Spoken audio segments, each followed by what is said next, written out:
Há 100 anos, em nosso país, a moeda vigente era os réis. Se você tivesse uma moeda que valesse 100 réis, teria o que era chamado de um tostão. A economia era muito divergente na época em relação ao período atual, o que fazia com que 100 réis conseguissem comprar não muito mais do que um cacho de banana, digamos assim. O nosso país era muito diferente 100 anos atrás. E eu vou falar sobre isso neste vídeo. Seja bem-vindo ao canal Fatos Desconhecidos. Eu sou Ivan Lima e eu fico imensamente alegre com a sua presença. Voltando a falar da questão monetária do Brasil no século passado, você acredita que 2.000 réis, na época, comprava apenas uma galinha? Nossa população era de aproximadamente 30 milhões de pessoas, consideravelmente menor que hoje. Era um tempo de mudanças. Grande parte da população já morava nos centros urbanos, o que não fazia o país deixar de ser uma nação bastante agrária e com grandes fazendas. Uma enorme diferença do Brasil da década de 20 para o ano de 2022 é a alfabetização. Segundo o IBGE, de acordo com pesquisa de 2019, a taxa de analfabetismo das pessoas de 15 anos ou mais de idade foi estimada em 6,6%. Mas 100 anos atrás, a escolaridade era bem defasada. O analfabetismo atingia 80% dos brasileiros, de maneira que muitos não conseguiam nem escrever o próprio nome. A maioria das operações matemáticas eram muito difíceis para as pessoas sem estudo, que no máximo faziam as contas mais simples, utilizando os próprios dedos para contar. Na verdade, ainda não existia um sistema organizado de educação pública, como é o que é administrado pelo Ministério da Educação hoje. Por conta dessa falta de educação, as desigualdades sociais ao longo do território nacional eram tão ou até mais elevadas do que atualmente. Essas desigualdades são fáceis de notar quando observamos revistas ou jornais da época.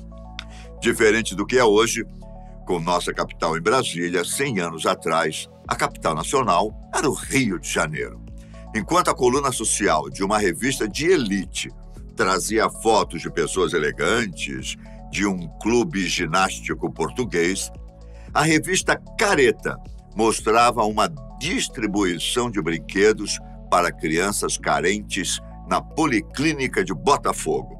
Mesmo assim, muita gente acreditava que o país estava tendo um grande desenvolvimento. Isso porque as propagandas da época eram bem apelativas e focavam nesse suposto desenvolvimento. Um exemplo de propaganda da época é o anúncio de roupas e toucas de banho para serem usadas na praia. O grande armazém Casa Colombo era conhecido por fazer essas propagandas. Sabe qual outro produto começava a ser vendido nessa época? O carro.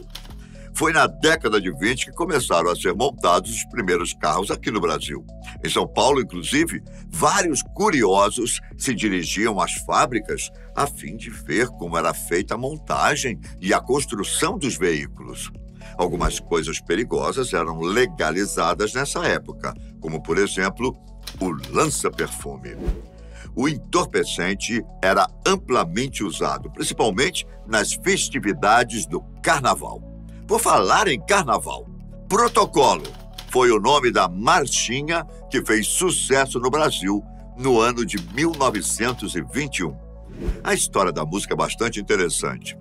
O rei Alberto I, lá da Bélgica, veio visitar as terras brasileiras, mas não estava muito a fim de seguir regras.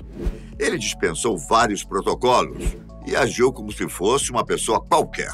Até tomou banho de mar na praia de Copacabana. Por causa disso, foi escrita e composta essa marchinha chamada Protocolo, que dizia assim: O rei Alberto, ao pisar este solo, mandou às favas o protocolo. Conquistou logo com feliz maestria dos brasileiros a simpatia. Calma lá que ainda não acabou. Assim, Alberto I, ao mundo inteiro, deu uma lição.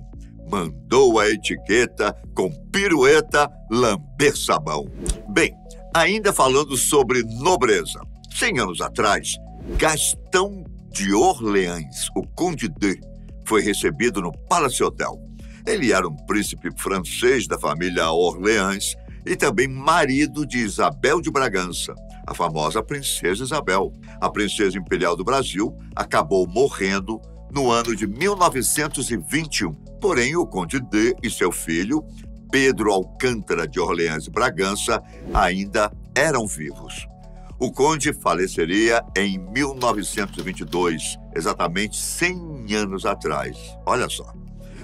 Por ser a capital do país, o Rio de Janeiro era repleto de locais importantes, como, por exemplo, o Palácio Monroy, que infelizmente não existe mais.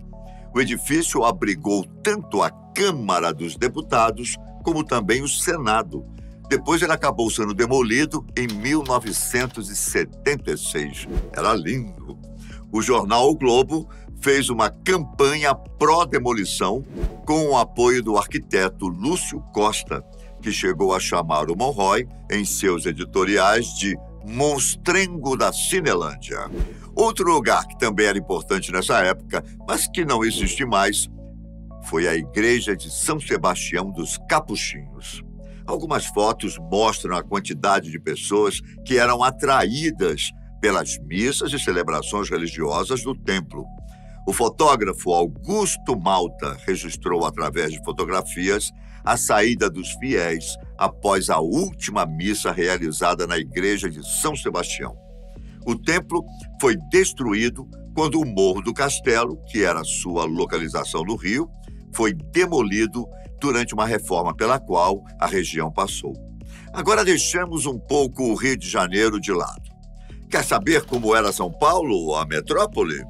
Sampa tinha vários mercadinhos, como os que podiam ser observados logo abaixo do viaduto Santa Efigênia. Além dos pequenos mercados, várias feiras livres eram presentes ao longo do território da cidade.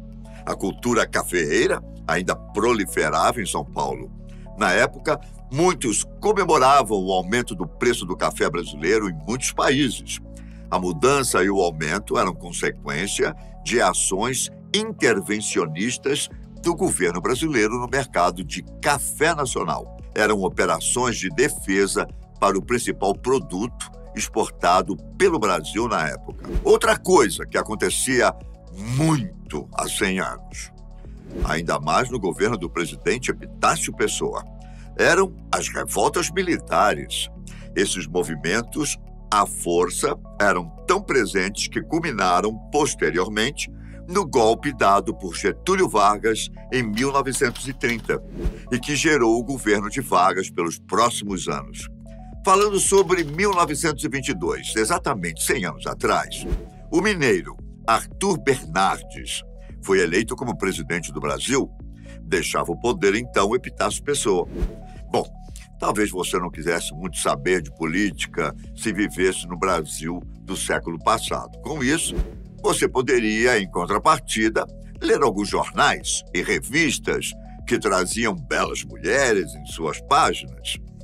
A atriz estadunidense Bebe Daniels, conhecida por cantar, contracenar e dançar, foi capa da revista Cena Muda, com S. Com S mesmo no começo, que era uma revista focada na temática do cinema. O futebol também já fazia parte do cotidiano dos brasileiros e campeonatos estaduais eram disputados por nosso território. Em São Paulo, quem ganhou o Campeonato Paulista de 1922 foi o Corinthians. Na época, o clube tinha até outro escudo e superou o Palestra Itália nos pontos corridos. Palestra Itália hoje é conhecido como Sociedade Esportiva Palmeiras. Já no Rio, o clube campeão foi o América, que hoje em dia nem figura mais entre as principais equipes do nosso país. O América precisou disputar o campeonato com os grandes clubes tradicionais, que ainda conhecemos hoje, como Vasco da Gama, Flamengo, Fluminense e Botafogo. Em Minas, o campeão foi outro América, o América Mineiro. Por incrível que pareça, um ano antes, em 1921, o Atlético Mineiro e o Cruzeiro realizaram seu primeiro clássico da história. Na época, o Cruzeiro era chamado de Palestra e ainda tinha as cores verde e vermelho em seu escudo. Pois é, algumas rivalidades entre times aqui do Brasil já duram mais de 100 anos, olha só. No quesito moda, para você trajar bem, você precisava utilizar um chapéu no Brasil de um século atrás. Tanto as mulheres como os homens tinham o costume de usar o acessório na cabeça. Acredita que nessa época existia quem achasse que a moda estava ficando muito desleixada? Uma revista chamada Máscara frequentemente reclamava das vestimentas da década de 20 e dizia que tudo era mais bonito no final do século XIX, quando as mulheres tinham que apertar tudo muito bem na cintura. Nossa, elas ficavam amarradinhas. Os vestidos muito compridos estavam deixando de ser usados e algumas mulheres usavam roupas que exibiam, pelo menos um pouco, suas pernas. Os chapéus indispensáveis eram tão entranhados na cabeça que quase não deixavam os cabelos à mostra. Pelo menos os coletes de antes, extremamente apertados, estavam sendo deixados de lado. O Nordeste era também uma região interessante 100 anos atrás. Em Recife, capital de Pernambuco, já era possível encontrar edifícios altos, o que demonstrava o crescimento urbano da época no Nordeste. No interior do sertão, havia grupos de cangaceiros. Os membros do cangaço realizavam saques e roubos a grandes fazendeiros em ações parecidas com as do bandido Robin Hood. Os policiais volantes constantemente entravam em confronto com esses bandoleiros do cangaço. Poucos anos depois, um dos jovens cangaceiros aumentaria sua influência e se tornaria líder de um famoso grupo, Virgulino Ferreira da Silva, o lendário Lampião. 100 anos é muito tempo, não? Ou será que não? Não, é sim. Deu para notar algumas diferenças, mas também certas semelhanças com o país em que vivemos hoje. Qual dessas curiosidades mais te agradou? Deixe nos comentários, eu fico por aqui e te vejo em uma próxima ocasião. Logo mais. Um grande abraço. Tchau!